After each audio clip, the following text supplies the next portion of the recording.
ලස්සන කියනකොට ටයිල් වලින් නෙමෙයි දෙන්නේ. ඔව්. සමහරු ඉස්සර කාලේදී අර මැටි වලත් ලස්සන කරගත්තු උදවියක් තියෙන අපේ චූලක. අපේ මොන මැටි ගාලා? අන්න ඒ කාලේ තේ ලස්සන තමයි ගෙවල් තිබුණේ. දැන් ටයිල් වලම ලස්සන කරන්න උවමනාවක් නැහැ.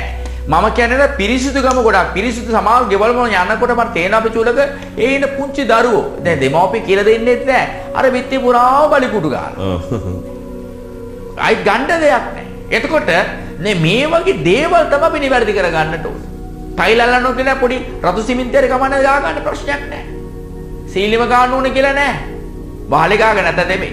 සීලිම දැන් සමහරවල් පොළාර ඩිසයින් එකක් දෙන්න ඕනේ කියලා කියනවා. ඒවා සල්ලි තිබුණොත් කරන්න නැත්තම් ප්‍රශ්නයක් නැහැ. මම කියන එක පිරිසිදුකම සමහරු අර මකුණු දැල්ල කියන්නේ එක. ඔව්.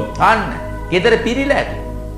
සමහරු පිරිලා. සමහරු ගෙවල්ම යනකොට අර බුදුපාන දේවපාන අර කොළටම කොළ බැඳිලා ඇති. අරිම පිරිසිදුයි. නමුත් අර බුදු ගෙදර බුදුන්ගේ පිළිමයක් උස්සලා උඩේ තියාගන්න. ඒ ගරු කිරීම. දෙවියන්ගේ පිළිම උස්සලා උඩම තියාගන්න ගරු කිරීම. නමුත් පිරිසිදුවීමක් ඇතන නැහැ. ඔන්න මේවා කාට කාව රවට්ටන්නද අපේ චූලක?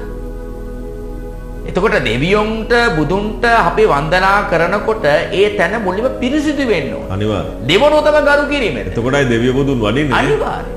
එහෙනම් මේවා කරගෙන තමන් ඉන්නව නම් ටයිල් ඕනේ නැහැ.